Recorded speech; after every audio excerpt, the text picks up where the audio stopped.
This is Punch Drunk Philosophy.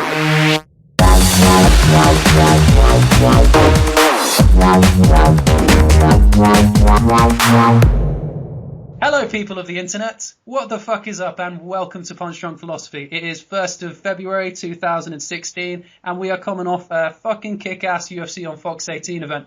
A lot of changes to the show, as you can see, because you can see we are now on YouTube. Will be primarily video-based content, although still available as a podcast for anybody who chooses to do so. Stay tuned, because some good shit is coming. Now, I'm your host, Adam Reel, and let's take a look at the lovely people joining me this week. In the first chair, we have champion of the Prediction League. Just to explain, we did a Prediction League of about 30, 40 people for the space of 6 months, predicting fights. Number one in this, coming close to, well, number two was me, and number three will be our third guest on the show. But here we have fellow vegan ledge, host of the Species Barrier, and king of the Prediction League, Mr. Marcus Dredge. How are you today, sir? Not too bad, thank you. How's my crown looking? Your crown's looking pretty tasty, man. It's a good crown. It looks pretty swanky on you. You wear it well. And hailing all the way from Buffalo, New York, another veteran punch drunk philosopher, we have the medical maestro, Dr. Tony Rosati. How are you today? Excellent. How's everybody across the pond today? We're doing very good. A lot better than Ryan Bader. Yes, absolutely. Ooh, segue. See, this is how a pro does it. This is how a pro does it, guys. This is how a pro does it. So, yeah, okay, let's first go into the main event of the evening. Anthony Rumble Johnson getting a quick TKO over Ryan Bader. To recap the fight, it was very quick. Ryan Bader comes out, shoots for a takedown without setting it up at all, like no jabs, no feints, and from very far out, really surprising. He gets sprawled exceptionally easily. Rumble ends up taking the mount. Ryan Bader turns his back, and then some big ground and pound shots that put him away. It was a brutal, violent finish to a fight. Damn. So, okay, let's get first impressions. Marcus, what did you think of this performance? Yeah, so like you say, this side of Cancino or Jose Aldo was about as bad a start as you could have. He just shot in for the takedown and just never got his bearings after that. The power of Anthony Johnson is just, like you say, probably unparalleled in UFC, pound for pound. And it sets Bader all the way back again. It makes Anthony Johnson look like the main contender. Tony?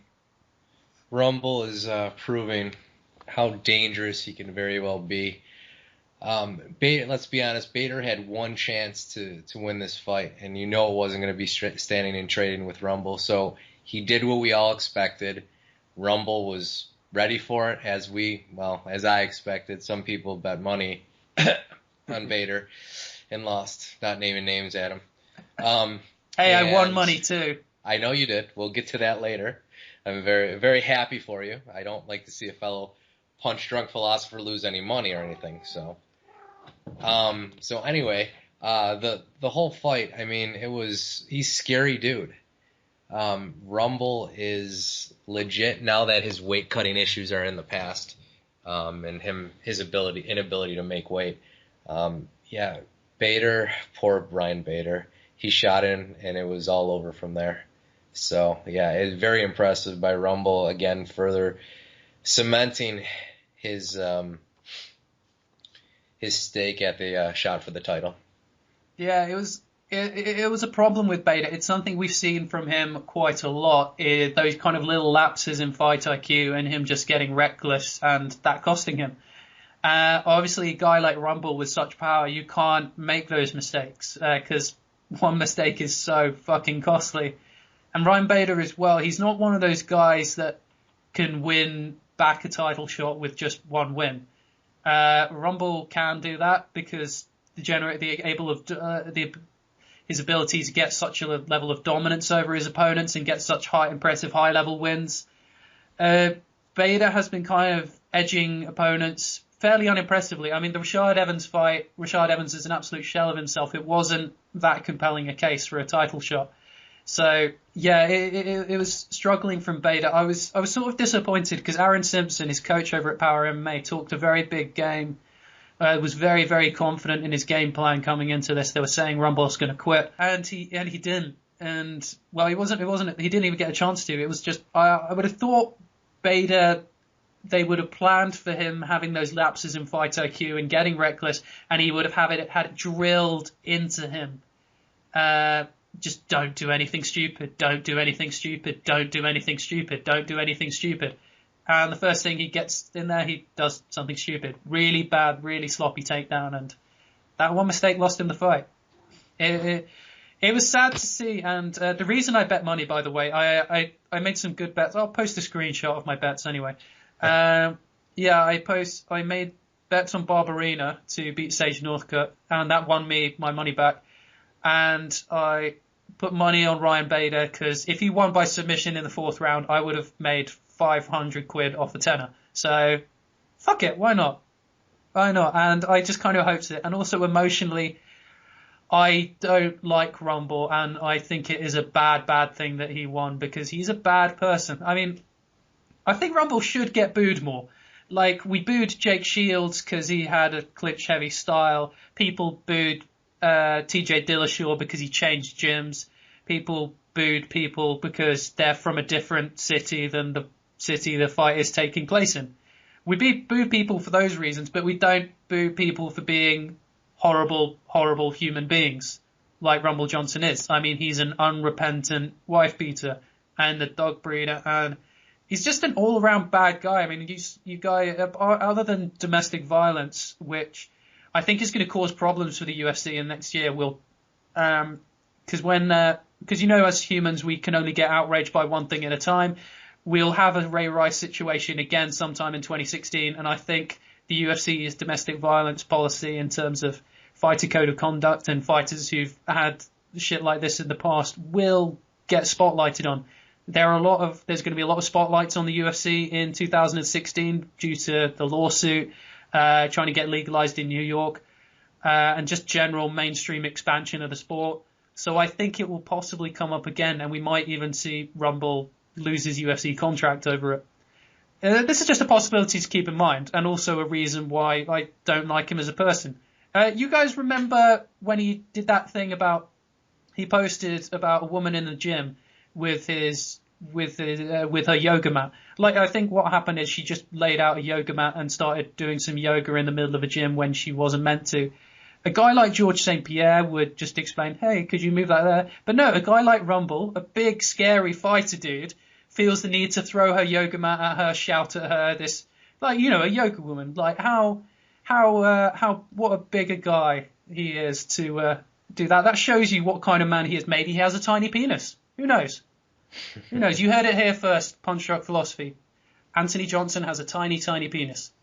So, Marcus, what's your view on I won't ask your view on his penis, but what do you think of him as just being sold as a title contender and a new force in 205-pound division? Marcus, are you there?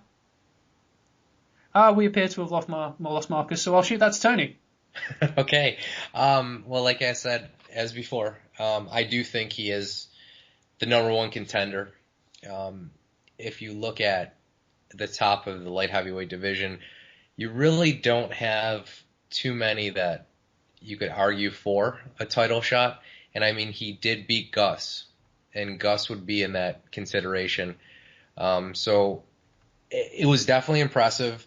If you look at his record and the wins he's compiling, he's, pretty much plowing through the division. I don't see anyone else even posing a threat to, either of these guys.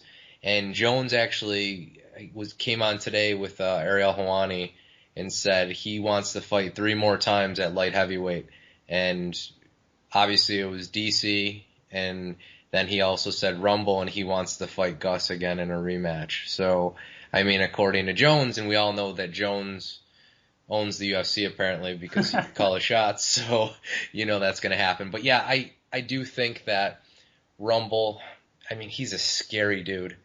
I mean, I'm not thousands of miles, I don't even know how many miles away I was from the fight, but I mean, he scared the shit out of me sitting in my in my man cave watching the destruction of Bader. So again, Bader's not, and again, I mean, Bader to me is not that impressive. He has a decent resume, but if you look at some of his wins, it was, like you said, Rashad Evans, a shell of the former self. I mean, Rampage. I mean, sure, he's gotten some of those key wins, some big names, but, it wasn't against some of these guys in their prime. But still, Rumble is just that dangerous, and we've seen it time and time again. So make no mistake, I do believe that. I don't even think this is even subject to debate, honestly. Well, okay, timing-wise with the light heavyweight division, also just a point on Bader.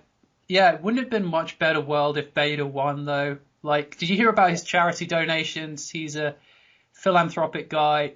The problem with his career as well is I think he lives too much in his own life. Like, Bader... So, okay, let's compare him with someone like Conor McGregor. Conor McGregor, he is very much involved in the media narrative of his career.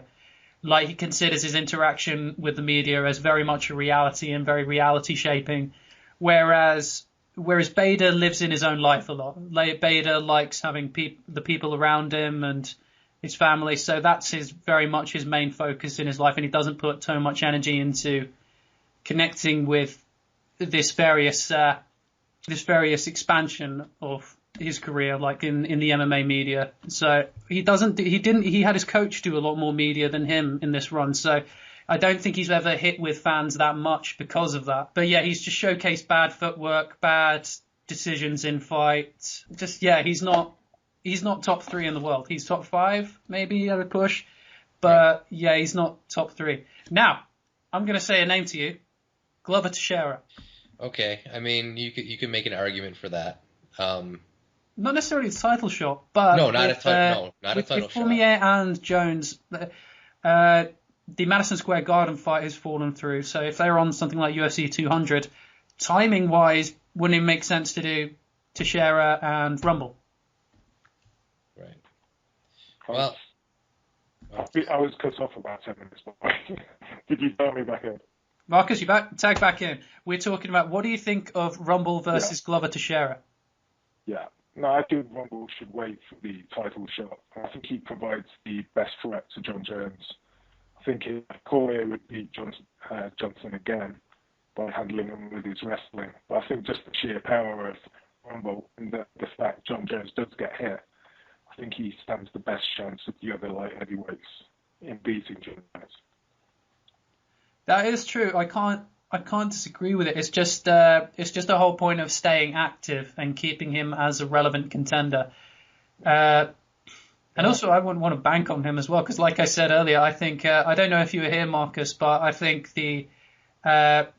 his legal issues with domestic violence and all that might come into play in 2016, and we could see a scenario where the UFC is forced to cut him. Is there an ongoing case coming up, or new information? Well, it's varied, but it's also past records as well.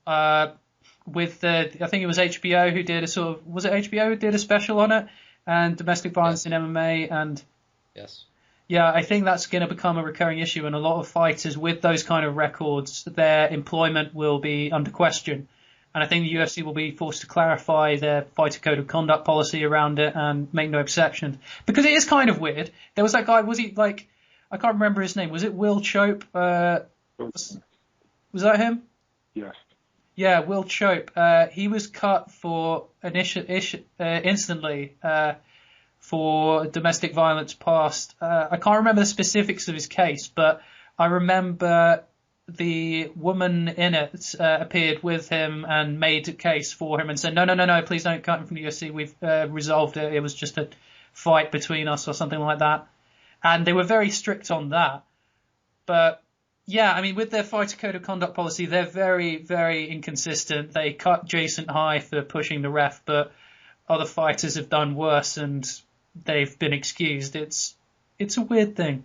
It's a weird thing. But I think 2016, the UFC have been going through a lot of reforms, and I think especially with the way they've handled stuff like USADA and concussions, I think they know they can't do the whole let's cover this up short term I think they want to get a cohesive, good policy in for the long term. So when there's a spotlight on this, I think we could see fighters like Anthony Johnson be forced to be let go. That's just my prediction anyway. I think they'll try and protect him as much as they can because he's just such a interesting fighter to watch, isn't he? So powerful. We know it's not weird, really, is it? We know the reasons why they protect certain fighters and cut the ones who don't have much hype behind them. You know, it's just because they'll make more money come fight time. Yeah. Okay. Well. Anyways, Rumble is solidly in number one contender status now. He's put it up there. I don't know. I really don't want him to be a contender, but I like the appeal of that Jones fight. But hey, we don't even know if it's going to be the Jones fight. It might be the Cormier fight. Anyways. Doubtful. You don't think... anyway, we'll get into that. We'll get into that another time. Firstly, let's go with someone who is a very, very impressive rising contender. I'm ashamed of myself, actually, for getting this wrong and doubting him in the first place. Big Ben Rothwell. He's put together quite a streak. I wasn't really on the hype train. Nobody was on the hype train.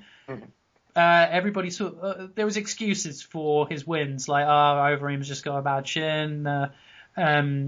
Matt Mitrione just shot in randomly. But hey, this proves he is legit.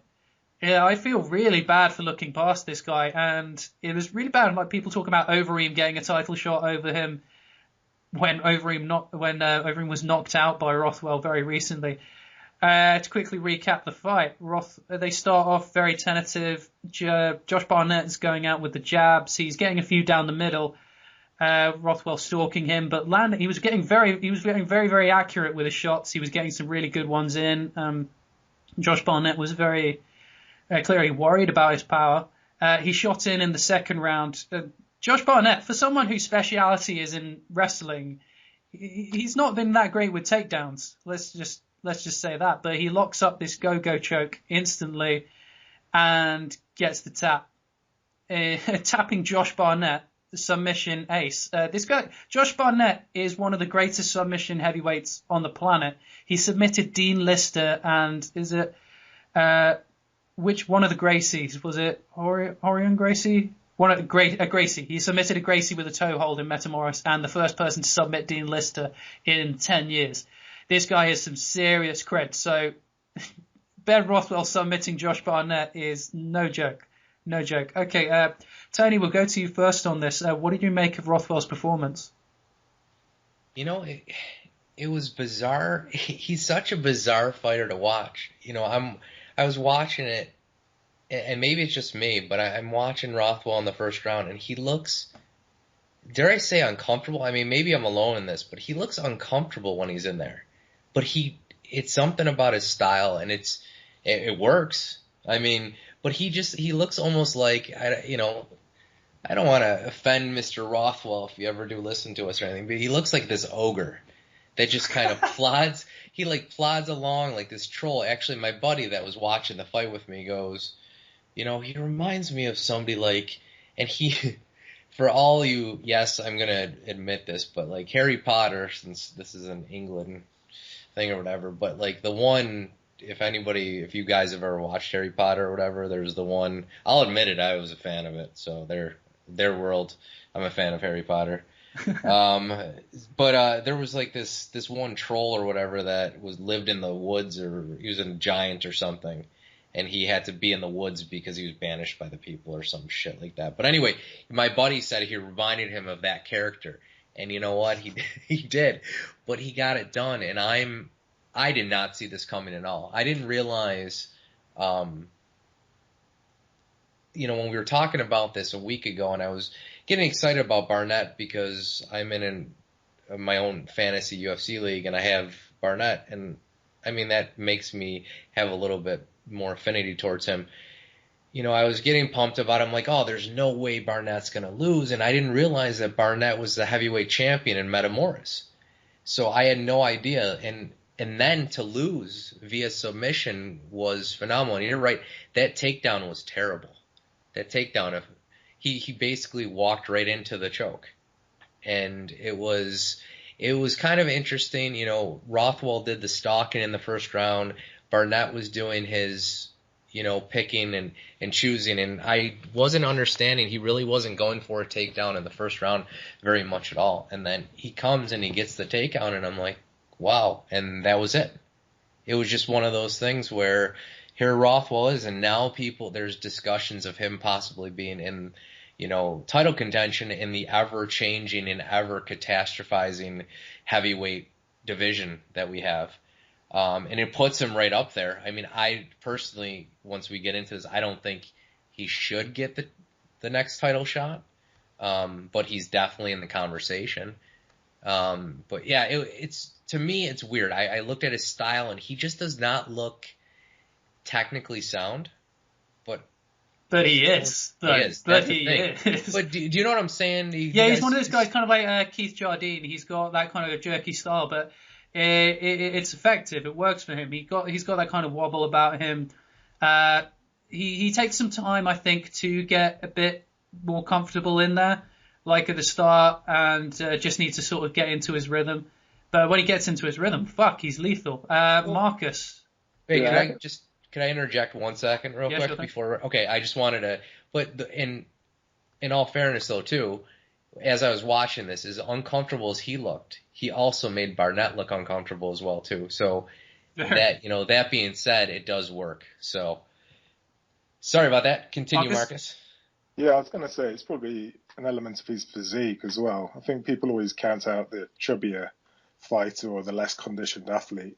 It's a bit of the problem Roy Nelson had at times as well. And just people always think that they're going to come up short. But, he's getting the job done, whether it was with knockouts in his previous fights or, pulling off the submissions in this fight against such a high-level opponent, high-level grappler. I think it was a really impressive performance. And, yeah, it puts him in that top 5 kind of spot. But, yeah, I think there's one or two fighters above him for a title shot.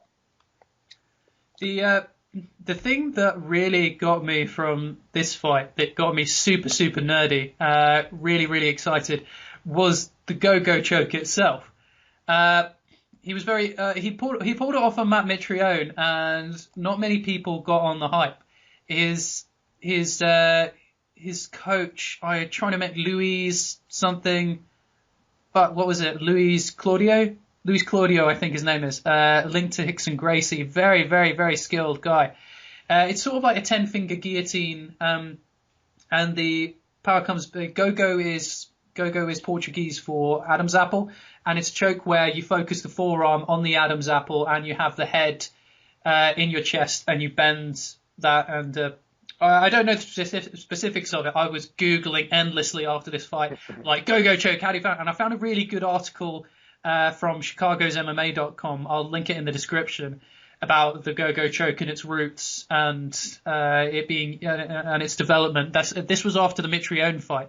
I wish I got on this hype after the Mitrione fight, because that choke is legit. I want to learn it. It sort of reminded me of I don't know if you guys remember the choke that John Moraga pulled off on Chris Carriasso. Yes. Right. Yeah, just sort of getting his head into the center of his chest and pushing his head down and raising the forearm. That sort of seems similar. And you think with a fucking guy like Ben Rothwell with that kind of gorilla strength and having it so naturally, I think he could pull it off on some people. I think having a chest like Ben Rothwell helps, doesn't it? Yeah. Having an arm like him and having a chest like him, it's all going to help Titan on the Adam's apple, like you said. He's such a strong guy. He left Barnett incapacitated for a while, didn't it, afterwards? Yeah, big time. Because, Barnett did not want to get submitted, so he would have held on to that for a while.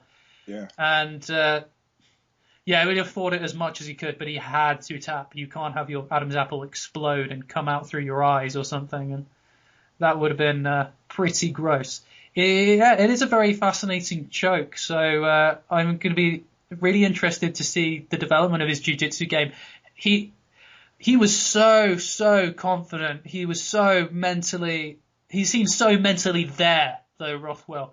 He's got the real kind of like champion's mentality. He doesn't seem like a guy who's just saying this. He doesn't seem like a guy who's surprised he won at all. He's got his shit together.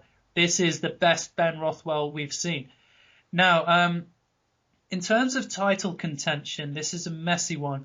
Rothwell, I'm not so excited about him as champion. I'm very, very excited to see him go up and face one of the top three. Against Verdum, I think he would struggle because he was taking quite a lot of shots down the middle. But I think he is focused enough that he will be working quite a lot on that. Kane will be an interesting one. And then, of course, we've got Stipe. Now, we don't know how long Verdum is going to be out for. He's got a back injury. Kane, I legitimately think could be out forever. I think we possibly could have seen the last of Cain Velasquez, just in terms of accumulation of injuries, and he's had back injury before, and this is a very serious one, and he's on the wrong side of 30. He's getting up there in age. He's very, I don't want to say injury prone. That word is really overused, but he is one of the. He's been described as being really, really intense in the gym to the extent that he hurts himself. Like he's just got that mentality of push it, and obviously that has given him injuries. And this accumulation of injuries and not doing his body good. He's not making that much money now because he's fighting so rarely. Cain Velasquez might be out of title contention, but okay, let's take this between Stipe and Rothwell. Stipe, I don't think has beaten better guys than Rothwell, because Rothwell's beaten Overeem, he's beaten Mitrione, he's beaten and now Josh Barnett. I think that is a bigger case than Andrei Arlovski and Mark Hunt, the feathers in Stipe's cap. But Stipe he was promised the shot after he knocked out Andrei Arlovski. There was that moment, and there was the fact that he had stepped up to fight him at UFC 196. Stepped up to fight Verdum in the fight that was cancelled. Those kind of two, I don't even know what to call them, but those kind of things more or less assure someone a title shot. But even though Rothwell does have the more compelling case. So I'll ask you guys, Marcus first, who do you think is more worthy of a title shot, Rothwell or Stipe? I think Stipe. I think he's got a bit more hype behind him. I think, like you say, he's been promised a shot, and he was the replacement fill-in for the title fight. So I really think they'll go with Stipe. I actually think I would add in Overeem as well. I think he would still be the most bankable option out of all of these guys. He's dangerous. He's dangerous with his striking, and I think they could easily go with him. To clarify, you were saying you think Overeem might get the shot rather than you think he should. No, I think Stipe is the current contender. It's a mess, isn't it? It's hard to work out who's going to fight who for a title fight. Anyway, we'll assume it's going to be Verdum against Stipe, I suppose. But then I would say Overeem would be the next big contender. Maybe they'll have Overeem fight Rothwell. I don't know, for that contender spot. In terms of a rematch, yeah, it's a kind of a messy division as well, and you don't know what's going on with the champion and the former number one contender. Tony, you sort of spoke briefly on the footage before, but you think Miocic deserves a shot over Rothwell? I do. I mean, this is a definite mess, and I mean, we may not even get down to the decision. Verdum, we have no idea how long he's going to be. Velasquez, there is a timetable. They said 4 weeks. Now, I agree with what you say.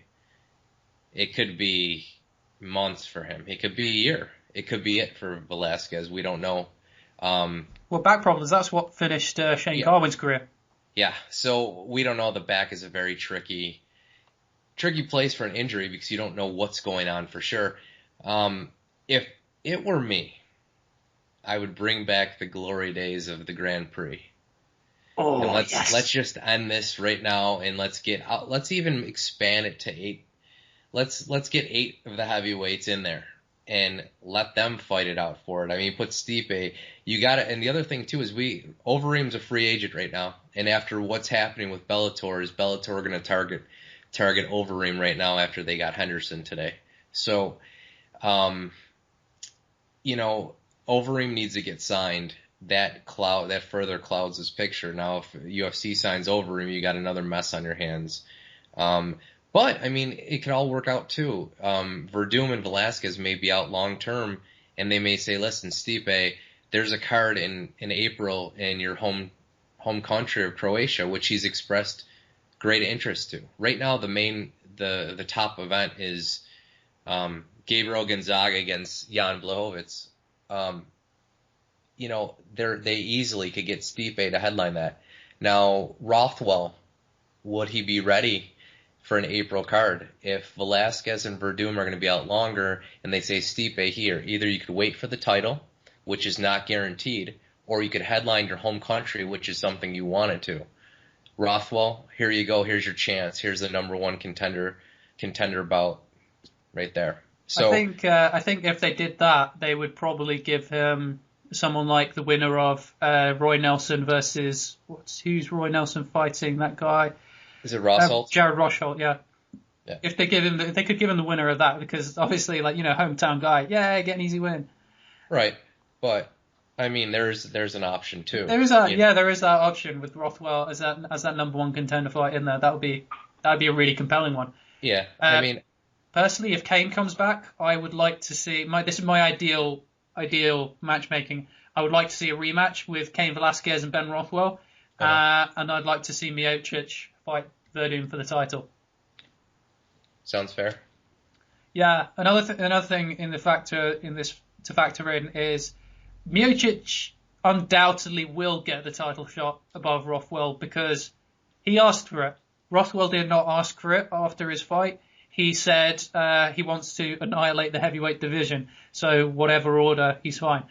I find that really admirable. I like that attitude, but that's not the attitude that gets you the title shot in there. So I think Dana White is going to say, yeah, cool, and take Miocic, the guy who called for it. I mean, both are very respectable paths. Of course, if you are aiming to become champion, you should say, yeah, I'm going to take on all comers. I was going to fight them in a title defense anyway, so I might as well fight them now. So both are admirable, but it's definitely a trend. Somebody who sort of goes out and asks and sort of screams for that title shot is in a much better position to get it than somebody who doesn't. Would you guys agree? I just don't think like Verdum Rothwell just sounds a very attractive title fight. Don't know. I can't imagine people getting very hyped up for a fight like that. I think it would do pretty poor numbers. What do you think about? But I think it would get really good numbers if Rothwell beats Cain Velasquez. So what do you think? What would you think about? Because I think both of them need a fight to sell a title shot as well. Because I think there's a lot of declining interest in Cain Velasquez Verdum too. There wasn't that much to begin with for UFC 196. It kind of reminds me of UFC 151 in a way that it was, apart from obviously it being degraded, losing its main event and having degraded in status. The reason Hendo and John Jones was not selling well ticket wise. It really wasn't. It wasn't a very compelling title shot. Obviously for Dan Henderson, the reason was he sat there forever waiting for the title shot. And in this case, Verdum beat the shit out of Cain Velasquez. So Cain Velasquez is a very popular fighter, but the fact is he's not been that active. So it's such a tragedy that he's had all these injuries because we've not seen him that much. I think people need to remember that Cain Velasquez is a badass.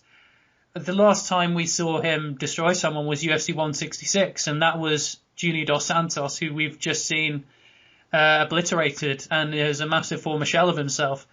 So there's not that much call for Velasquez being a relative contender right now. So I think it makes a lot of sense matching him up with Rothwell to really give those guys both the chance to get a win that will sell that title fight and give some excitement and momentum to their contendership. So if I'm playing matchmaker and if Cain Velasquez is healthy, we don't know what's going to happen with his back surgery and stuff. That would be my ideal matchmaking. Okay. Anything you guys want to say on the co-main event before we move on, or? No. No, we're all good. Okay, 2 seconds, guys. I just need to go for a piss, and then we'll get into the rest of the card. And in the third fight down from the card, Jimmy Rivera wins a dominant decision over Yuri Alcantara. Jimmy Rivera, the local guy, and the support was out there. Fucking hell. Even though he got booed at some points, New Jersey are cunts as a crowd. Like, apologies to you Jersey fans, but you guys are wankers. Like, you boo everything, and you boo so easily. Like, the fight's been in the clinch for well, I wouldn't say 2 minutes, that is quite long in MMA, but the fight's been in the clinch so briefly, and you're already booing, and even if they're working, they're pummeling, they're throwing knees. Like, yeah, the New Jersey crowd, Tony, you live near them, why are they so booey? Well, I don't live near them. I mean, I live a state, a state away from them. I mean, one state over, but remember, I'm still about 8-9 hours away from them. So on the other state, I don't know. It's always been the Jersey, like that attitude, that, Jersey Shore tough guy attitude, and they just want to see violence and fighting. Maybe it's from all their barroom brawls and everything and all of that. And their, tough guy attitude, but I noticed that too. But their own guy as well. Their own guy, Jimmy Rivera. And it eventually gets voted fight of the night as well. Yeah. It's tough. I tell you what, I've been to Philly once, and I was at a baseball game and everything, and that's just the mentality of that city. It's a hardworking blue collar town, and they want, if they don't have destruction, You mean New York? What's that? Are you talking about Philly? Philly. Oh, okay. So, Philly, and the only reason I'm talking about Philly is because Philly is Jersey. Sorry about that. Philly, I know, is in Pennsylvania, everybody. I got that. But Philly and New Jersey are pretty much right there. And a lot of the people from Philly are from Jersey and vice versa. So it's right on the border. So the closest, and I've been to Jersey too. So there's sports teams, and, for the New Jersey Devils hockey, and you got the Jets and the Giants, which there's only one team in New York, and that's Buffalo.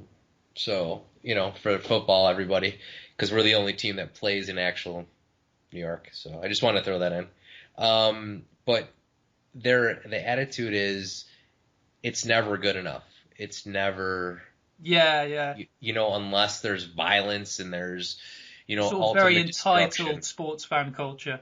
Yes, very much so. So, but yeah, all apologies to those in Jersey that hate Philly, but I associate the two of you together. Sorry. Just to say, by the way, I love Philadelphia. I absolutely love it. I spent a weekend there. I visited our good buddy Matthew Hendrick. Had so much fun. It's a fucking awesome city. I ran up the rocky stairs. I was a total fanboy. Yeah, it's one of the best weekends of my life. I loved Philly. Yeah, Beautiful city. Beautiful city. Marcus, do you have any views on Philly or this fight in general? Oh, yeah, sorry. There was a fight we were talking about. Yes, sorry. Jimmy Rivera gets a decision win over Yuri Alcantara.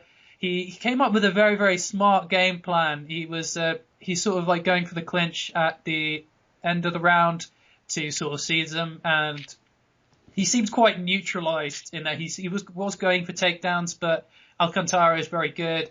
So it ended up with crowd booing, because in the last 2 minutes when he's going to clinch the rounds, he's going for a big takedown, and then he struggles because Alcantara's got very good clinch and very good takedown defense, so that locked him up. But his striking was very, very good. He went in and out well. He moved well. He got some good combos in.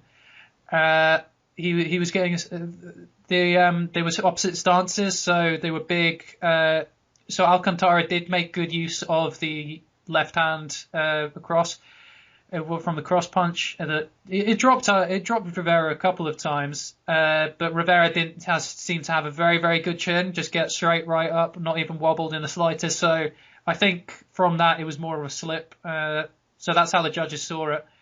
Anyway, instead of like a full-on knockdown.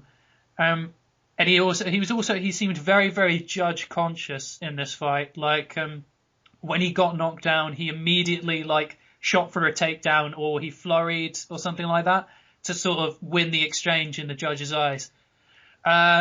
He's over at the Tiger Schumann camp, who becoming a very, very good gym, a very competent gym. But I would like to see him maybe work with somebody like, I don't know, like a Freddie Roach or something like that, because his hands, they were very good, and it's quite easy to tell that he has power and can hit hard, and he's got a reputation as a knockout guy, but he's not had that many knockout wins. And I think that's just because he's not quite on there in terms of where to place it. He's not like connecting right to the chin. He's not timing his shots so well. He's not getting so much accuracy, and so I think it's quite early to put Jimmy Rivera in sort of like top 5, top 10 contention. He's broken the top 15 now. It'll be good to see him against some of the others around that sort of area. But yeah, he still has a lot of growing to do before he really reaches anything like top 5. So yeah, Marcus, what were your views on Jimmy Rivera, how he did, and what do you think we should do with him? Marcus, are you there? Oh no, shit, we lost Marcus. Okay, so Tony. Yes. You know, it was the fight of the night. You know, he came out and he's making a name for himself. I agree with you. You know, it was a fight that, you know, I mean, he went up against someone that's a veteran, but someone that's not top 15, you know. Some of the research I've been doing and reading some of the sites, they think, you know, I like to look at the matches to make next. And I tend to agree with a lot of these sites, but one of them said Michael McDonald, which would be fun. I agreed with that. I like it. Yeah, I like it too, but I think, I don't know, I think McDonald is a little bit, I think that's reaching a little bit. I know McDonald just kind of came out of obscurity, and it would be a fun fight. I think he should have somebody a little bit less just to see how he does. So somebody like, for instance, maybe, you know, a Brian Caraway maybe, or... Brian Caraway I think is a bit up. He's, Brian Caraway was nearly title contention recently. Right, but I mean, you really think rankings. though, I mean, don't you think, I mean, this is not going off the UFC rankings because you know they're utter shit. But I think, honestly, that McDonald is a lot better than Caraway. That's my opinion. I think McDonald would take care of Caraway right now. Yeah, I mean, I like the McDonald fight for Rivera because it is very testing. I'm not sure where McDonald is in the rankings. So, but yeah, Marcus, are you? Sorry. Do you want to throw something out? Yeah, let me throw out another name to hear. Okay, sir. Another name that I'll throw out if he wins his next fight, which he should. What do you think about him facing Lineker? Lineker, yeah, is a good one, but Lineker is currently in title contention, isn't he? He's fighting in the number 1 contenders fight soon. Yeah, I mean, it's a fun one. It's tough. But it's I mean, I can't really think of so many bantamweights sort of around there. I mean, I think maybe what they're going to do for him now is, because of the step up of competition with Alcantara that he passed with flying colours, I think they're going to give him a couple more fights outside of the top 15 to sort of build him up as a contender. Okay. Eddie Wineland? Eddie Wineland, yeah. Eddie Wineland is a very good one, and so he's around, I think he's ranked something like 13th, 14th right now. He's 13th, and what I was just looking at the rankings too, it's weird because McDonald is ranked 6th, and then Caraway's ranked 8th. So I was kind of looking at that just to see people around that, you know, outside the top 5 in the division. And then Lineker's right now is ranked 10th. So that's why I was kind of, you know, hemming and hawing a little bit about it, and, you know, just seeing maybe if they wanted to give him, you know, something at the, you know, early top 10, you know, top 15. Marcus, you back with us? Yeah, I would say I think it's the kind of fight Faber should be having at this point, because Uriah Faber struggled against his number 12 ranked last time, and you know, he's getting maybe a title fight, just stuff his name alone and just type, or maybe it'll be a rematch. But I think this is generally more the kind of fight he should be taking. What you think Jimmy Rivera should be sacrificed to Uriah Faber? Marcus? Ah, shit. Yeah, well, throwing Uriah Faber out there, no. Uriah Faber's sort of got this weird status in the bantamweight division. They want to keep him very relevant. So a lot of the lower contenders also almost seem to be like sacrifices to him. He's Because he's very marketable. They need to keep him winning, but they can't have him in title contention because he's lost every title fight he's been in. Let's get it. Let's be real about Faber. Faber is a fan favorite. Faber is very marketable. He's very good. If not, he's very elite, but he's not. He's like that. He's that bridesmaid. And we got Marcus back. Yep. Yeah. Yeah, I'm saying that. Actually, you talk about Uriah Faber. I thought Uriah. Yeah. And it was like that. So, Marcus, yeah, can you repeat that again? We just lost you for a I second don't there. think it's that outlandish. Okay, I was just saying that Uriah Faber's last opponent was the number 10 and number 12. He didn't exactly cover himself in glory in that fight, so I don't think it's quite that outlandish. I think it is a bit, maybe. I would like to see Uriah Faber face someone more of like an Aljamain Sterling sort of thing. Yeah. But yeah, it's a difficult one. I enjoyed Rivera's performance. I just think he needs to tweak a few things before he's title contender worthy, before he's top 5 worthy. I like the Michael McDonald fight for some reason, even though that goes goes against everything I've been saying, more or less. But yeah, well, we'll see what they do with him. He's an exciting ride. He's an exciting rise.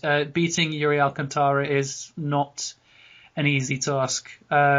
Speaking of Yuri Alcantara, how cool was that segment on the Road to the Octagon about him and his brother Ildemar in their like island and community in Brazil and the weird wrestling shit they do? Did you guys see that? No. I did not, no. You guys both had to check it out. It is really good, like Road to the Octagon. It really, really, yeah, it was a really, really good one for this event. I really liked him, and they showed Rivera with his family and stuff, and they showed Yuri Alcantara and his brother Ildemar on their kind of like ancient culture of wrestling on this island in Brazil, and I thought it was really cool. I really enjoyed the segment. Yeah, definitely check it out. But yeah, anyways, so let's move on to one fight that has caused a lot of controversy and storm, which I won money on, by the way. I thought it was kind of ridiculous that Sage Northcutt was such a big favourite in this one on the odds, considering Barberena was taking this fight on 7 days' notice, but he was still in shape. And I thought that late notice was more hazardous to Northcutt than it is Barberena. Barberena is at the MMA lab, which is a very, very, very high level and a very smart gym. Like fighters like Benson Henderson come from there, always come with sort of very smart, very composed game plans. And Tarek Safin, at the moment, I definitely knew that I had to put money on Brian Barberena, was Tarek Safin giving this interview, and he was asked about Sage Northcutt being at TriStar, and he said like, well, I only saw him like 1 or 2 days whilst I was there. Yeah, if you're going into a fight that big, you need a proper gym. You need to have a proper training camp. You don't piss around in Texas.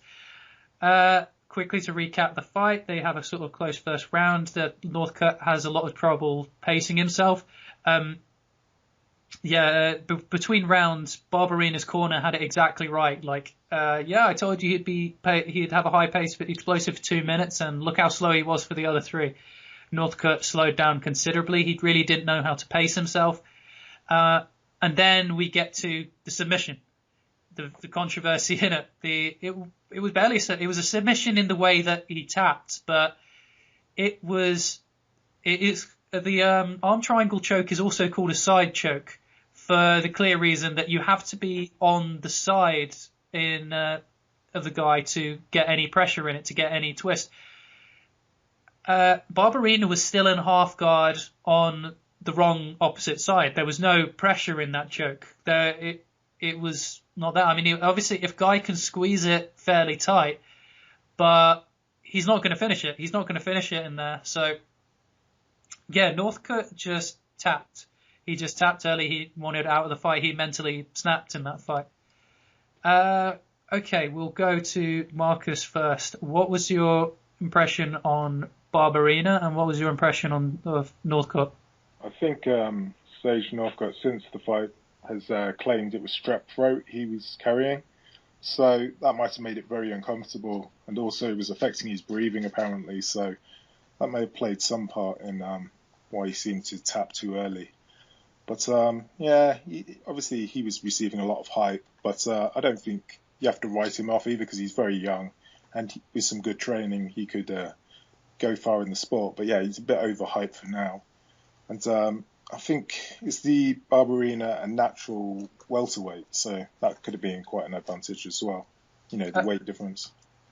Yeah, Tony? Yeah, you always focus on, fighters that are called upon in short notice, having the disadvantage, but oftentimes we forget about the fighter that loses their opponent. And like you said, this favored Barberena. He was already in shape.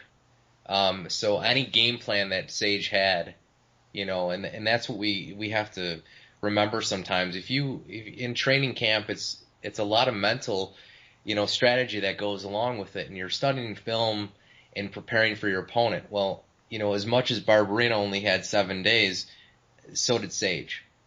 And that threw him off. I mean, it wasn't, a natural welterweight. Barberena was. Sage has a lot more pressure going in. He's still very young. They're grooming him, especially with this whole looking for a fight promotion. There's a lot of pressure on him. He's the golden boy.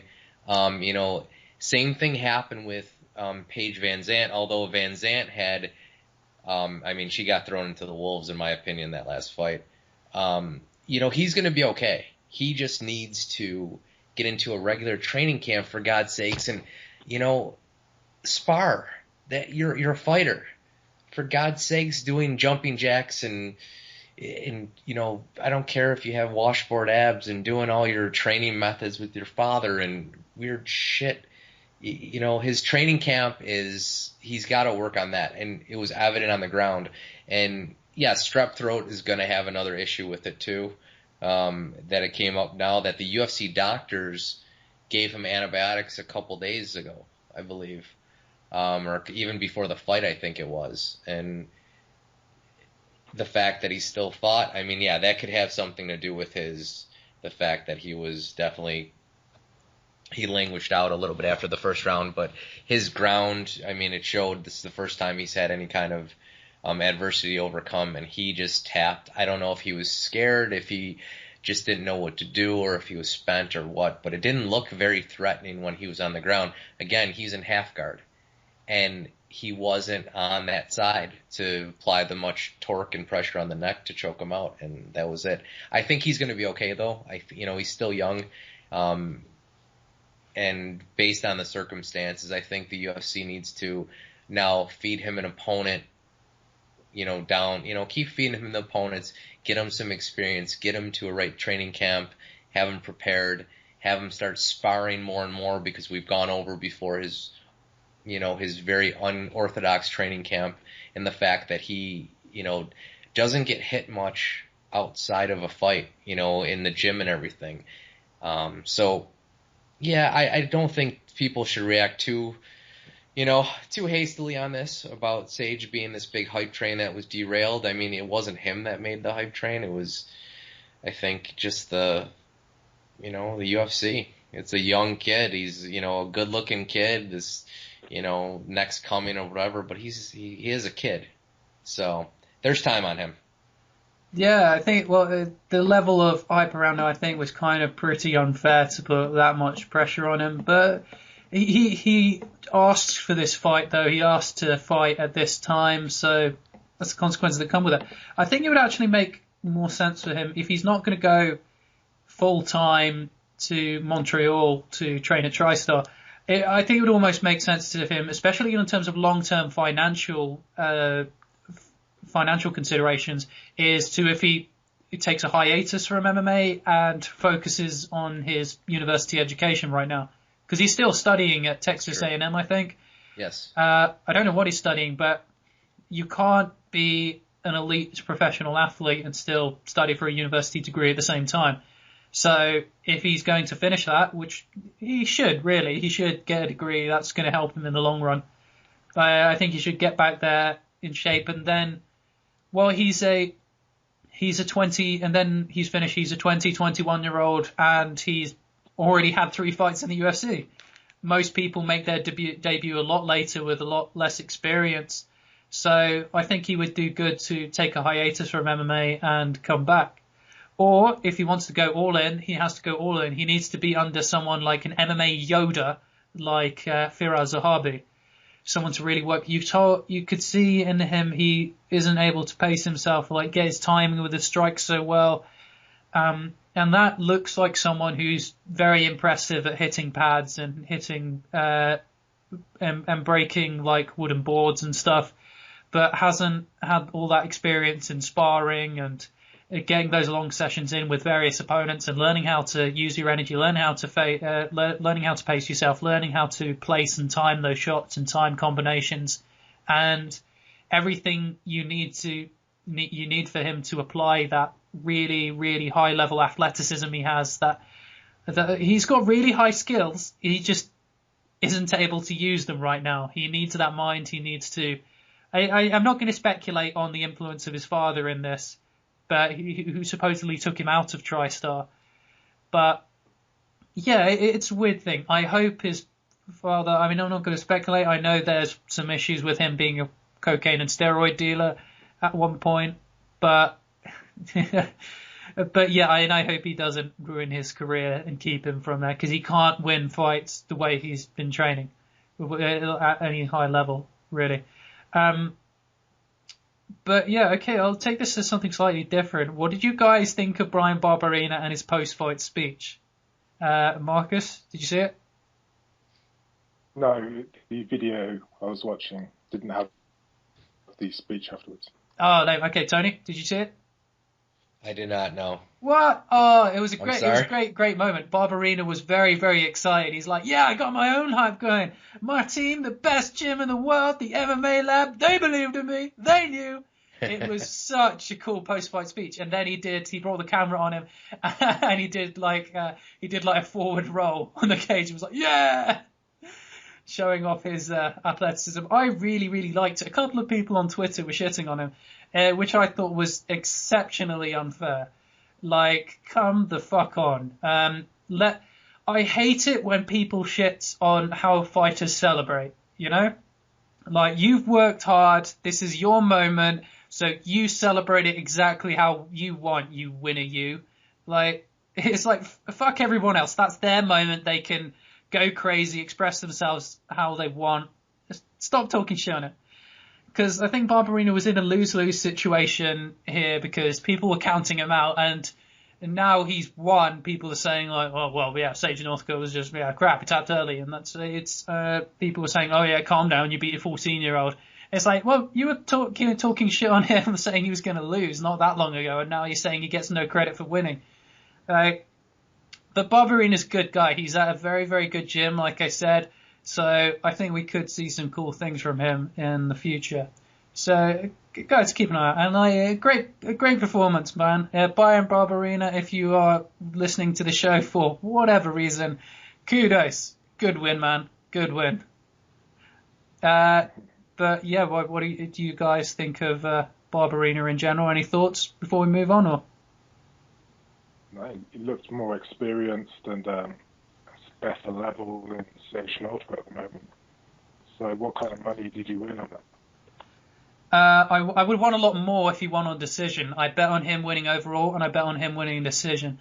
And yeah, it's 12-5 odds. I can't be bothered to go into maths. Let's just say I won, because I need to explain this to the Americans who've got plus 250 odds. Yeah, I can't do maths right now. It's been a long day. But let's just say I won money. It was good, and it covered my losses, because I threw some free bets, because I signed up to a website where they give you £10 free bets on there. So I used them on Ryan Bader just because, and it would make the experience of him winning and beating a guy who I don't like Rumble Johnson, all the more sweet. All the more sweet. It would have been sweet, and I think Rumble Johnson winning, I wanted that to sting, to remember it's a bad thing for the world. It's bad that this guy has evaded karma and got another win. But anyway, I'm not going into that rant again. Let's go into the main fight on the prelims. Tarek Saffiedine defeats Jake Ellenberger. Jake Ellenberger, has he been training with Eric Del Fiero or something? He's been moved about. He went to Glendale Fight Club, which we all know is terrible, terrible gym run by a guy who doesn't know what he's doing. Ellenberger sort of has surfed around camps. I heard he's been training with Eric Del Fiero and Alliance. And in the first second of this fight, I got very excited because he did this sort of like triangle-shaped footwork pattern, and I was like, ooh, Ellenberger's power plus footwork. This could be intriguing. But then no, he immediately stopped. It was so weird. He did that sort of triangle movement, the body feint, and I was like, ooh, okay. And then he was just, no, I'm just going to walk straight at Saffiedine and see if I can land a shot. He did land a couple of right hands, but yeah, it was so bizarre. He just walked straight to Saffiedine, and Saffiedine's got really good movement. He's excellent at switching stances. He had a great jab. He worked the jab well. He was working the kicks really well. He got the jab cross going from all stances, switching up that power jab. Saffiedine looked good, but Saffiedine is not going to be a title contender. His chin really worried me. Not in the sense of he takes one and he goes out, but he took a couple. I know Ellenberger hits hard, but he took a couple and he just has that wobble in him, and it takes him a while to recover. Some guys have it, and they always will. But yeah, I spotted he's got a wobble in him, and against someone like Robbie Lawler, yeah, that wobble is going to turn into a sleepy sleep. But yeah, so we'll go to Marcus first. Marcus, are you here? Yeah, I'm there. Yeah, so what did you make of Saffiedine and Ellenberger's performance, and where do you think this places them? I didn't see the fight, but I'd say, Saffiedine's ambition has got to be getting in and around the top 10. Yeah, I mean, he showed a lot of early promise, didn't he? So if he puts some fights together, he's got a lot of progress he can still make, whereas Ellenberger seems to have been on a downward spiral for quite a long time now. Tony? Yeah, Ellenberger, he relies on his hands, and he has been just in a tailspin as of late. So, I mean, it wasn't a great win for Saffiedine. I think it was a necessary win. He's a former Strikeforce champion, but if you look at his resume, it's not all that impressive. I don't think he's finished anyone in quite some time. He's not a finisher, and I mean, you even see at the end of the fight too, he almost got caught. He actually did. He got a little bit rocked at the end, I believe. Yeah. By Ellenberger, so that shows that he could be finished at any time. I mean, his playing safe, he was, but that's his style, and he was using his leg kicks very effectively on Ellenberger, but Ellenberger's not known for his defensive prowess at all. And he was standing, right in front of him with little movement. Saffiedine he's a safe fighter, and that's what he did against Ellenberger. It wasn't impressive. There's nothing sexy about his style. He's not going to be. Those stance switches, they are pretty sexy. His whole fight game, though, is not, you know what I mean? It's, I mean, fine. If you want to say that's sexy, it's fine. But I like it. I found the fight. I found the fight aesthetically interesting. Well, yeah, but that's not gonna do anything for the UFC. You know that. I mean, he's not marketable. He's not, and for the casual fan, people don't know him, and they're not going to, unfortunately. He's a very good fighter, but he's not a great fighter. Okay, I shouldn't say that. He was a champion. I mean, you're in the UFC, you're a great fighter. Strikeforce champion. Yeah, he's a Strikeforce champion, which is, yes, not as much. So, I mean, that being said, I mean, where does he go from here? there's a couple welterweight tilts that are happening soon that maybe he gets the winner of. I would say Damian Maia versus Matt Brown may be a little bit too ambitious at this time. The winner of that. But maybe I was looking down the rankings a little bit. Maybe a winner of Neil Magny and Hector Lombard.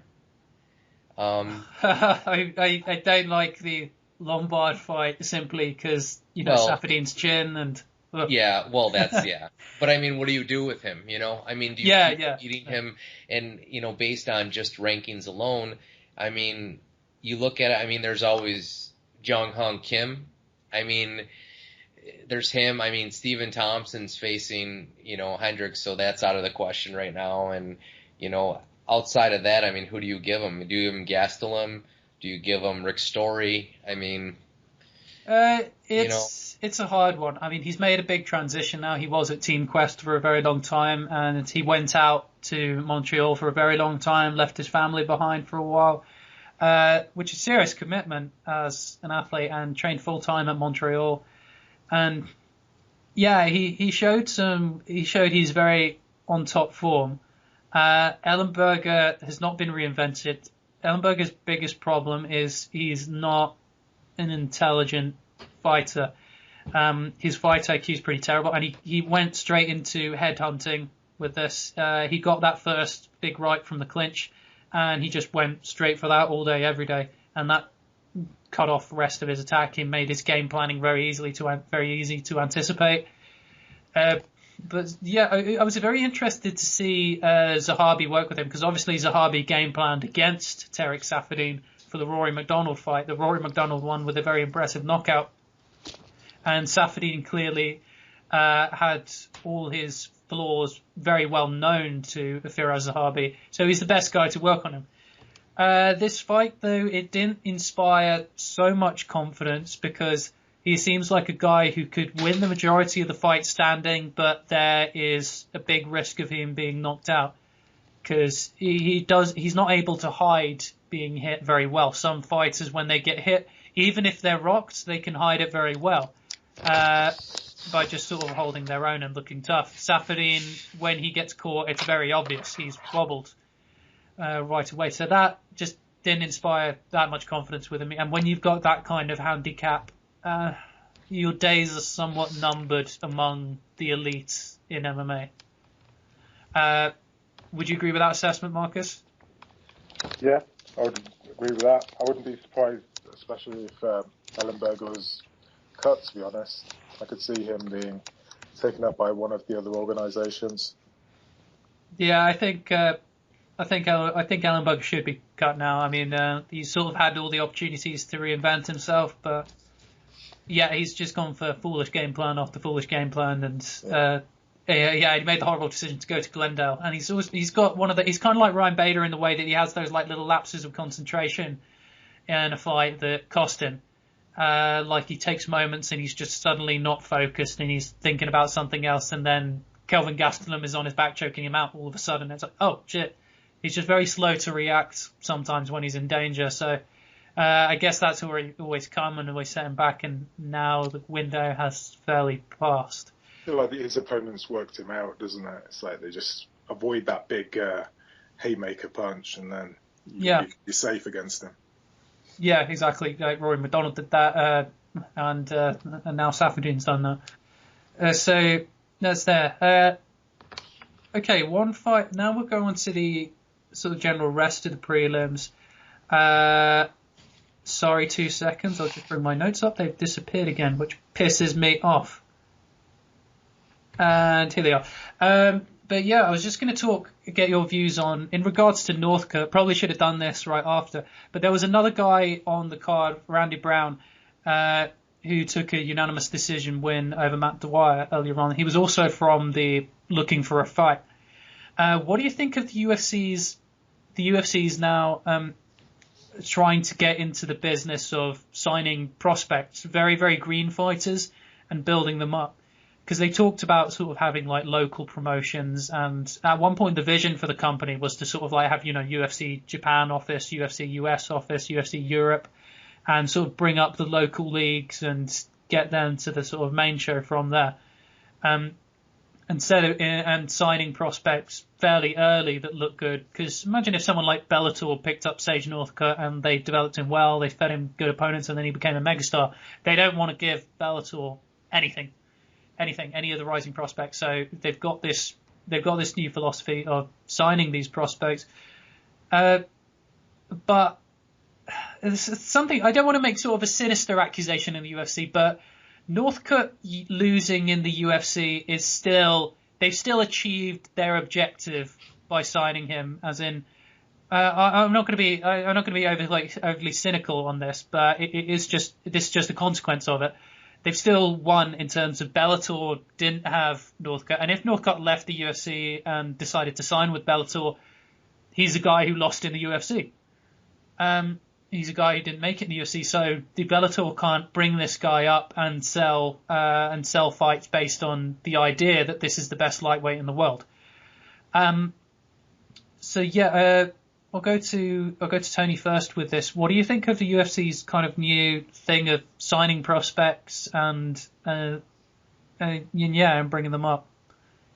I see why they're doing it. It's making, I watched the show. I watched the first 2 episodes of it. It's fairly interesting. They go around and, it's Sarah and Dana White and Nick the Tooth, and they do their little adventures and they watch fights. I like the premise of it. We're in a world where, especially in America, where reality television is king. A lot of garbage on television, and UFC has tapped into that with The Ultimate Fighter.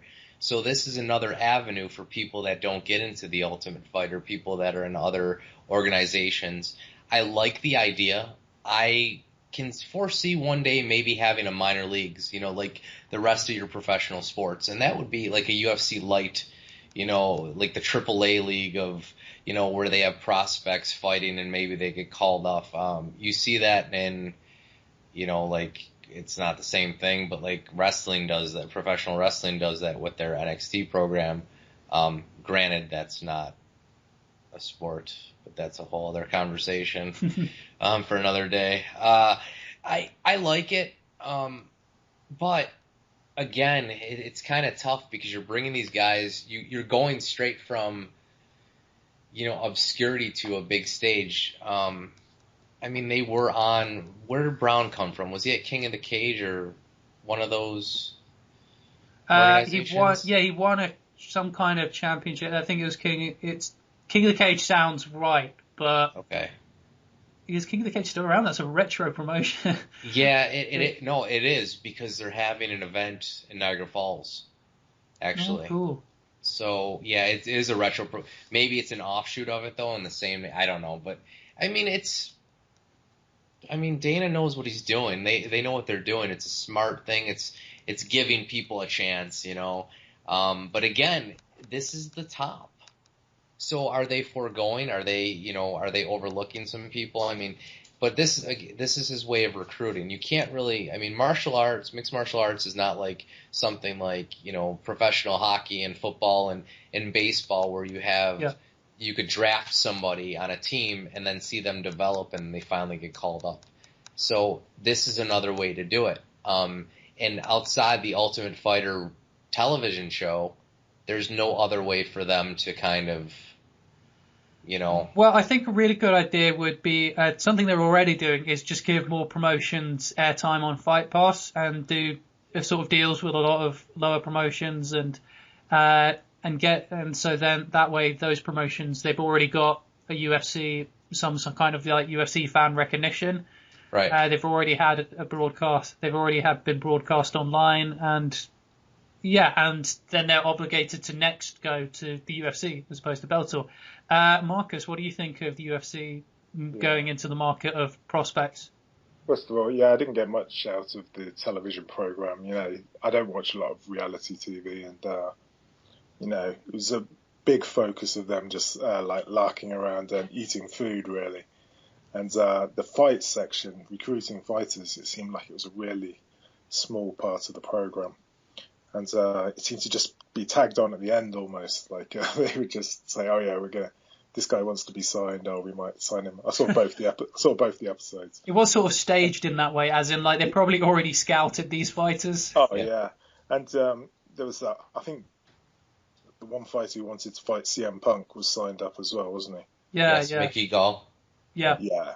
So I think he's he's got his break that way. But I think generally the UFC can take fighters from World Series of Fighting or Bellator if they want them enough. And I think maybe they're better proving grounds for these lower league fighters to go to first before going to the UFC. But they might unearth the occasional gem. I mean, Conor McGregor, Cage Warriors around the UK. It's not a big league in itself. And Anderson Silva, of course. Anderson Silva was from there. But so you can come across the gems. But generally, I would think that usually they might go for the route of some of the slightly lower tier organisations, but to a mid-tier organisation, then the UFC might start looking at them. But like you say, if they want to get in there ahead of the rivals, then this is one way to go. But I don't think the program really is about sourcing talent. I think it's just them messing around and eating. Yeah, fair enough. I personally haven't seen it because I don't want to sit around and watch Dana White eat a lot of food that I would find repulsive. Yeah. And of course, not me. Like this. It was, but yeah. Anyway, it was sort of a weird concept for a program. But I think the direction for recruiting those low level fighters would be getting more promotions on Fight Pass, especially international ones. I mean, if they get like EFC Africa on there, if they get a few Asian promotions like streaming on there, they've already got some like Russian ones, and it's already quite cool. And they've got Titan on there, so if they keep up with that, I think that would be a sort of like a really cool thing to get going. Okay, let's go through the rest of the prelims then, just to summarise in the rest of this card, which I think had some real gems on it. You guys who didn't watch all the fights, you missed out. You really missed out. The first fight of the night on the Fight Pass card, Tony Martin gets a third round submission over Felipe Olivieri. Felipe Olivieri, a teammate of Jose Aldo over at Novo União. And he really looked like a Novo União fighter, and Pederneiras was doing some good cornering. Tony Martin, though, coming out with Mark Delagrati in his corner and Brock Larson, who were very, very good coaches. They clearly both had some really good grappling defense. Martin was very, very strong in the clinch. He was able to pick him up, but he was clearly getting tired from that kind of clinch work and trying to muscle his way through. So Mark Delagrati in the corner was very, very good in terms of telling him to let his punches go, sort of like jab his way in and land that right hand. And then he was having a lot of success with the right hand after he feinted the jab. That sort of jab right hand combo that worked very, very well for him. He was finding his range. He was finding his accuracy. Even though he was getting low kicked to fuck in typical Novo União style, getting low kicked to fuck, knock checking them, but really looking for that right hand. At the end of the second round, he nearly finished Felipe, and Mark Delagrati is screaming at him "Go keep your fucking job, Tony," because Tony, obviously this fight was dependent on him remaining in the UFC. There was he gets some beautiful strikes in. There's a scramble. He gets the takedown against the cage. He scrambles, gets in the hook, and secures the rear naked choke. It was an awesome fight. Really loved it. Really impressed with Tony Martin working under Mark Delagrati. I think Mark Delagrati is going to do some great things with him. So yeah, Tony Martin is a guy to keep an eye on. This was a tough fight. Felipe Olivieri is no joke. He's obviously he's from Novo now, so we know he's a smart fighter with a smart game plan and a very, very tough fucker. But yeah, Tony Martin's good. Next fight, Damon Jackson versus Levan Markashvili. It was a draw in very weird circumstances. Damon Jackson came into the UFC from Legacy FC, and he was very, very exciting. He was 9-0. I think wasn't a fight in Legacy FC before. I think it was someone from the UFC. I think what's that guy's name? Really exciting. Trains with Cowboy Cerrone. Felder. No, changes. Really exciting. He had a really good chin, came forward, lost a lot of decisions in the UFC. Leonard Garcia. Damon Jackson beat Leonard Garcia quite easily with an arm triangle.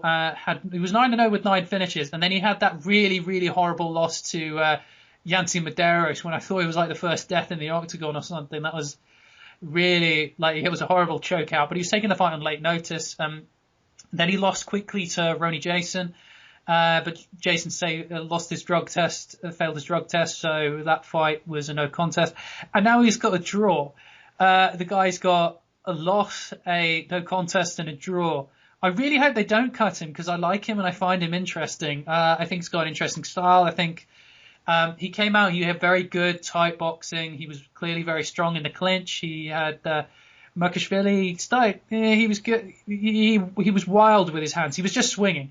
There was no real accuracy on there. He was neutralizing. Not many guys had, neither of the guys had much success in terms of like getting the other down.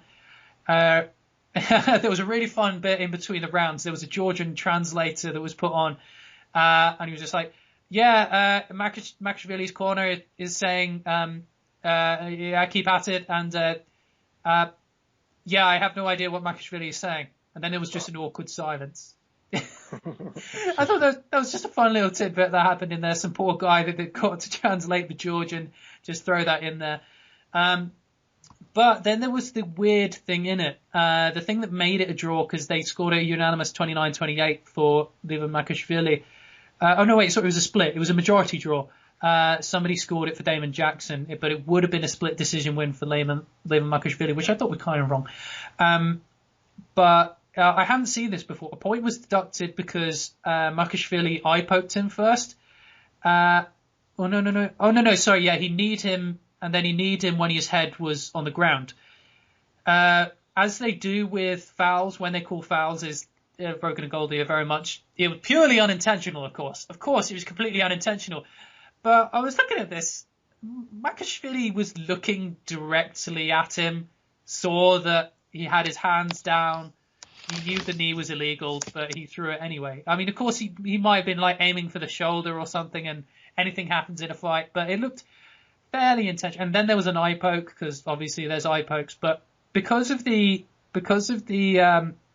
eye poke and the knee combined, he combined the two fouls, two single fouls, and gave a point deduction. They interviewed Mark Ratner immediately after and said he personally wouldn't. But what do you guys think of this? Deducting a point for combining two fouls, two individual fouls. I know you. I don't think you guys saw the fight, but I'll shoot this to Tony first. What do you think of a referee taking a point for two individual separate fouls? I disagree with it. I mean, look, it's so inconsistent with these fouls. I mean, you go back to the Mitrione Brown fight, and he gets eye poked twice and nothing, and then you get this fight where there's a knee and then an eye poke. I didn't see it, so I don't really know. I can't really judge, but you usually get warnings, for the first time. Sometimes you get warnings for a second time, especially with the eye pokes. Knees are more, like you said. I believe it was it intentional that you saw? It was. I mean, it was definitely reckless. Okay. So I could see that getting a warning, and if he does it again, okay, you take a point. Now, an eye poke is a different animal altogether. How many times do we get this debate on how are they going to make the gloves better or safer? I mean, I don't think we're going to ever have a right answer for that. But an eye poke, I don't really think I'm going to assume it wasn't deliberate, because eye pokes tend to be accidental all the time. So I could see if it was a trend in the fight and he did it more than once, sure. But no, these are two separate incidences. Eye poke can happen for anybody, and so I completely disagree with the takeaway of a point. Marcus? Yeah, it's all about applying these things consistently. So maybe the referee was right in this time. Maybe by doing things by the book, maybe you are supposed to dock the point on the second foul. So I don't know. You'd want the consistency from the referees, though. Yeah, the problem really is consistency with all of this. But I personally agreed with the referee's decision in this, because Makashvili was doing it in a very careless way. And when he got called on a foul, he was kind of like, oh, come on. Yeah, and was like complaining that he was very unsporting in that manner. So I think this point was very good in terms of Makashvili was being reckless and uncaring with the fouls, like with bringing his fingers in, with not kneeing the guy on the ground. So I think he deserved a point being taken away for that. With points being taken away, I think it's really, really bad that it doesn't happen that much, because there's very, very little to discourage a fighter from cheating. Eye poking someone, I think Travis Brown eye poked intentionally. I think John Jones eye pokes intentionally. Josh Koscheck, another one. He eye poked intentionally. It was very, very fucking obvious. And there's nothing really in the rules to discourage from this. Because, you'd get a warning, maybe they recover. But when you get poked in the eye, it changes a lot in the fight. It really does. And it stops you from coming in so much. So, yeah, I think the referee was right in enforcing this, because Markashvili, I didn't get the impression that he was respecting the rules. So I think if you see a fighter who's sort of like recklessly endangering, if you can tell a fighter is, if they're instantly repentant, it's very obvious it was unintentional. If they don't give a fuck, then you can debate that there was some malice in there, or at least not caring. I think the rules are very, very fucking serious to enforce, especially around eye pokes, because they can end a fight. We can get a TKO.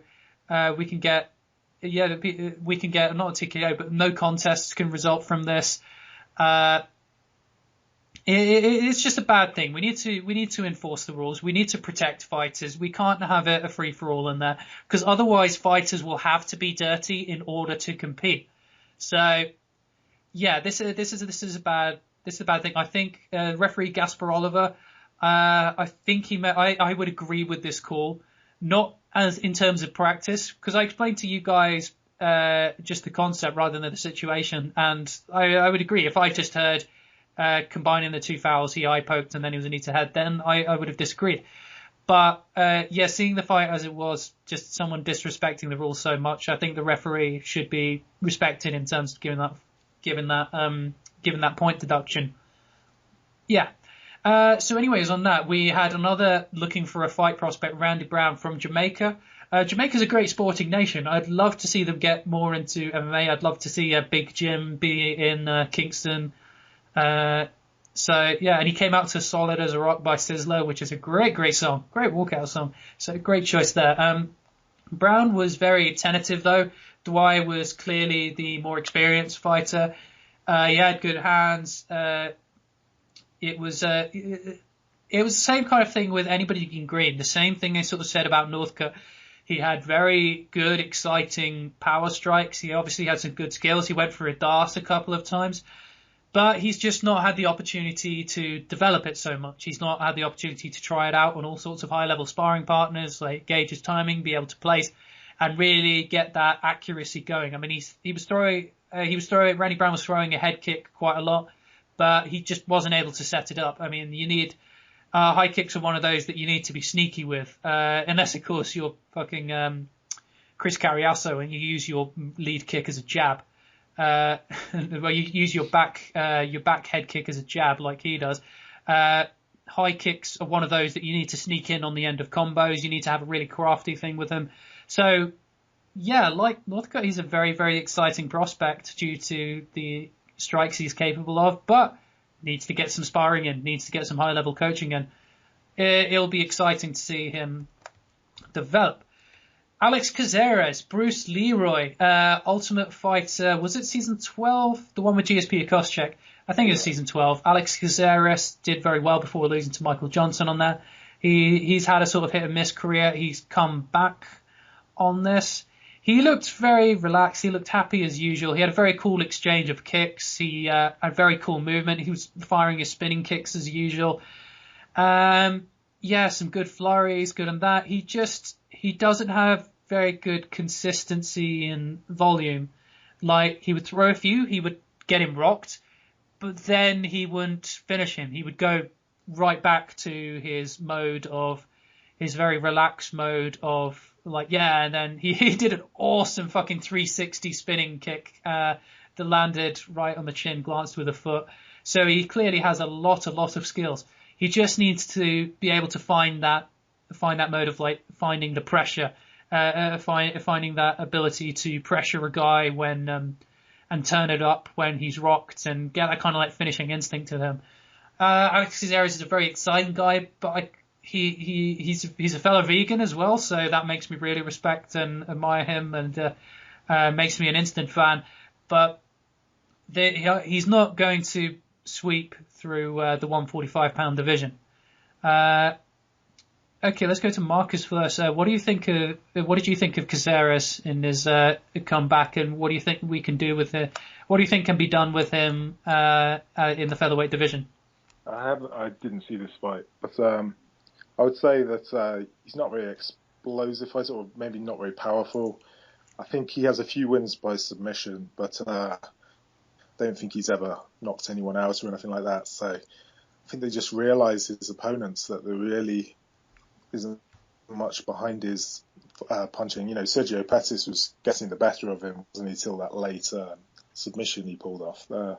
So I don't know where he will end up in the mix, but you know, he's doing well. He's still in the UFC, and he gets the wins when he needs them to stick around. Yeah, Tony, what do you think of Caceres? I mean, I think it's a good move for him to go up to featherweight. He was having issues with weight cutting. I know he kind of, expressed his concern, and there was a post-fight interview with him about just how a relief it is, and how he expressed he sounds more confident. That he doesn't have, it's one less thing on his plate where this is more of his natural weight. And as you all know, and we're going to be going into this on a segment about weight cutting that I'm going to be doing, it takes a toll on your body. I think he's going to be more comfortable. I think, he's up and down though. He would win one, they would lose one, and they would lose two and win one, and let's just hope that this is a new reinvention of himself, and possibly, as far as his opponents in the future, I don't see him. I mean, you look at the top of the division, he's not even in the same class as the top half of the division, in my opinion. He'll be a bottom. I mean, I think he's going to take care of the bottom feeding the division and all that, and he'll be middle of the road. I mean, I don't know. The jury's still out on him for me. He doesn't really do anything for me, so to speak. I mean, the way he talks, though, I mean, I think his persona and his personality and the whole Bruce Leroy thing and everything was cute in the beginning for a little while, but it's wearing out its welcome a little bit. I mean, I know, I like it as well. You're sort of like the guys in the Tough House, how they were with him. Yeah. At first, they really liked his personality, but then he kept it up, and they're like, oh, I don't know. I like Alex Caceres. I've always liked him. I'm quite I dig his style. I think he could be very good. I mean, he's still young. He's still growing. A bit of refinements in the striking. I think he has power, but I think Rogan was calling this he was talking about his stance that doesn't allow him to be as effective, because he takes that kind of long stance at times. But when he sort of went into a more adaptable striking stance, so he doesn't have to sort of set it every time, reset and think about that, and he was able to get some stuff going, then he was looking very good in his combos. He was very open a lot of times to that big counter left hook, though, and that left coming down the pipe. He was knocked back, but he showed he had a good chin. But someone like Chad Mendes, though, would floor him, though. If he left that kind of opening against Chad Mendes, then that would not have been a good night. I hope he does get some good training. He's got some good head movement. He's some clear improvements there. But yeah, we can see him move up. It wasn't a very dominant statement he made. But yeah, he's got potential there. Okay, let's go with someone though who did really, really, really fucking impress me. Holy shit, Alexander Yakovlev is a good fighter. You can tell this guy. He first got attention for beating Paul Daly. with an incredibly genius. My old coach sort of broke down how he was setting up his shots for the wrestling. That a very, very, very smart. Yakovlev is a very, very intelligent, calculated fighter. You can tell this by the way he approached. He sort of sat back and gauged his timing, and then almost Anderson Silva-esque, like how Anderson would sit back and then he would throw a couple of kicks like exactly right in perfect accuracy to sort of let his opponent know, like, yeah, I'm figuring you out. I know exactly how to hit you. He had a really cool takedown. Like he picked up Sullivan's ankle, held him there for a while, and was able to get him down. He had a great takedown that went straight into side control. He was really methodical with the way he goes to mounts, with the way he takes backs. His KO was fucking sweet. If you guys haven't seen it, watch the replay. It was a beautiful straight left stepping right hook combo that was so well timed. He just gauged his timing perfectly and was able to know exactly where and when to place it, and it was beautiful. Oh my god, that was some tasty striking. Beautiful technique, beautiful. So yeah, this guy survived with Damian Maia, arguably one of the best submission artists. No, not arguably one of the best, arguably the best, but one of the best submission artists in MMA. Yakovlev was able to survive through that. Gets thrown to the lions early in his UFC career, beats Gray Maynard, obviously like a declined Gray Maynard, but Gray Maynard nonetheless. Yeah, I am very, very excited about Alexander Yakovlev. Did you guys see the fight? Or? Yeah, I did see that one. Yeah, what did you think, Marcus? A very nice, clean, technically good knockout, wasn't it? Yeah, he just looked. He had like an effortless style about him. He just glided around very nicely, and yeah. Who do you think he could fight next? Where do you see him going? I'm not sure, to be honest. I don't have any interesting matchups for him off the top of my head, but 155 is a fucking Shark Tank. Hey, maybe match him up with Brian Barberena, because they're on the same fight card. I'd say maybe I'd like them to build him up, not throw him to the lions again in the top level lightweight, but definitely someone maybe not Barberena, maybe someone top 15 actually, because look, Yakovlev showed some really cool potential. I know he's just so interesting because he's so calculated, he's so smart, he's so methodical. He was very, very interesting to watch. So I'd love to see him against some more complex fighters to game plan for. It'd be interesting. Yeah, Tony. He moved up to welterweight, so he's actually 170 now. Oh yeah. Then he went down to, but isn't he down to lightweight now again? No. No, he's back up. He was back up at welterweight. Okay. Yeah, welterweight. So that'll make it interesting with that. So I mean, you could go. I mean, going back to that, if he's welterweight, I mean, there's a couple interesting. Do you give him a top 15 guy next? Probably. Sort of outskirts of top 15, definitely. I'd like to see him challenged, but he's clearly got a lot of potential. I mean, this was one of those matchups like. We can't really do MMA math straight or forward with, this guy at this level, like. Right. No, I mean, it's about the style he wins. If he beat George Sullivan by split decision, then obviously not a top 15 fighter, but the way he beat him in such a dominant, impressive, intelligent fashion, this really puts the guy up there. Do you give him Gastelum? No, not Gastelum, and I wouldn't say Gastelum, but maybe someone a bit below that, but yeah, so someone interesting. Okay. I'm sure they'll find someone. Right. Okay, let's go to the next one. Dustin Ortiz versus Wilson Reis. Wilson Reis, very, very dominant, 30-27 decision. Wilson Reis is in good shape, very good conditioning. He was constantly wrestling, constantly grinding, constantly in the clinch, throwing around. He very good jiu-jitsu, able to positionally dominate Ortiz for the majority of the fight. He was constantly engaging, but yeah, he seemed to not slow down in the slightest. I might be a little curious to see the results of his post-fight drug test, but but no. Apart from that, if Wilson Reyes is clean, we'll give him the benefit of the doubt. Because he didn't seem to tire at all. It was very, very impressive in terms of his conditioning. But the problem with flyweight fights right now is it's the division's running short on title contenders Dustin Ortiz. He lost to Joseph Benavidez, who's lost to Demetrius Johnson twice.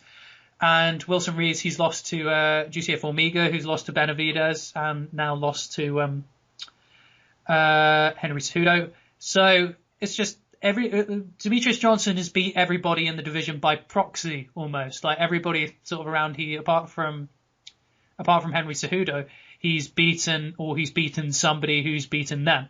And anything other than absolute perfection, you don't really rate their chances against Demetrius Johnson, because Demetrius Johnson in fight terms is about as near to perfection as can be.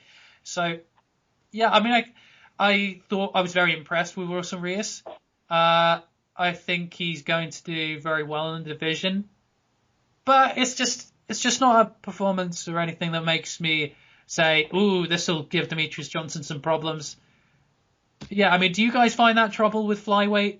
Often the fights, just not being able to get excited so much for them as contenders because the champion is so dominant. I'll fire that to Marcus first. Yeah, and also, there's a little bit of that prejudice against the really small guys.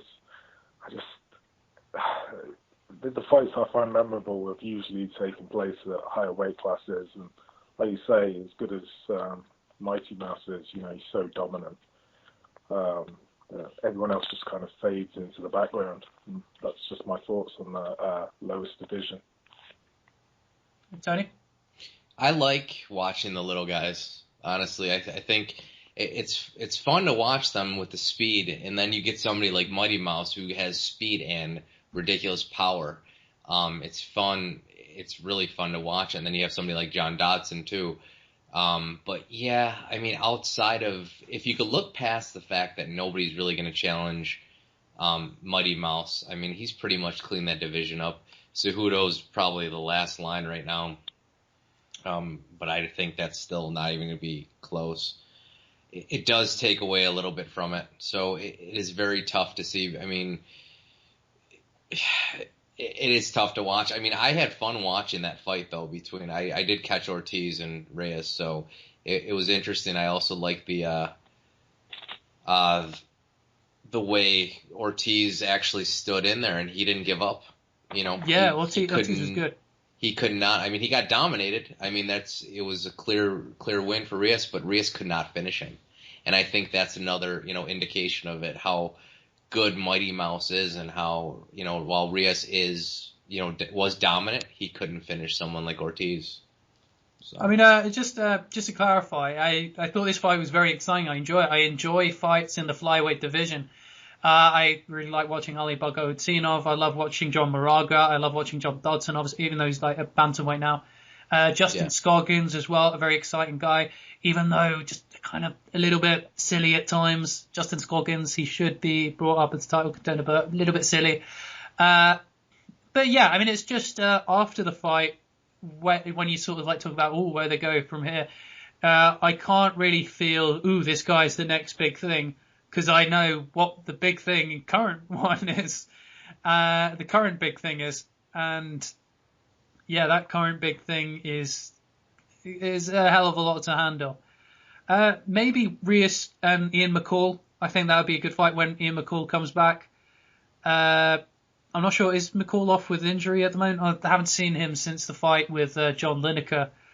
But yeah, that Ian McCall Wilson Reyes fight would be quite cool. What do you guys think of that matchup? Sorry, I should throw it to someone first. Let's go for Tony. What do you think of that matchup, Ian McCall versus Wilson Reyes? That'd be fun as hell. I think that's a perfect fight for them. I mean, McCall's coming off a loss from Lineker, but yeah, Lineker's was a bigger guy to begin with. So, missed weight stuff, but I absolutely love that fight. I can't. Marcus. Yeah, it'd be a good way to get McCall back into the swing of things after that loss against a heavier opponent. It should be pretty entertaining if that took place. Okay, let's go to the next fight up. Rafael Natal wins by third round TKO over Kevin Casey with some brutal elbows and punches from the mount getting the TKO. I love Rafael Natal. I always enjoy when he's on the card. He's one of my favorite people to see on the prelims. He's always cool. He looks like a lovely guy. He was beating Tim Kennedy until Tim Kennedy got that leaping left hook. So he's a very decent fighter.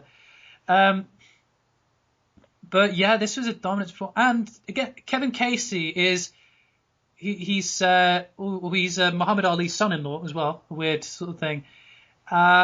Yeah, he's one of those guys who's sort of supposed to be very good. I mean, he's got a very good reputation in terms of jiu-jitsu. He's trained at Black House. But yeah, he's an odd dude. I can never gauge. He always seems like he doesn't want to be fighting. He doesn't want to be there. He was on The Ultimate Fighter and he didn't do very good.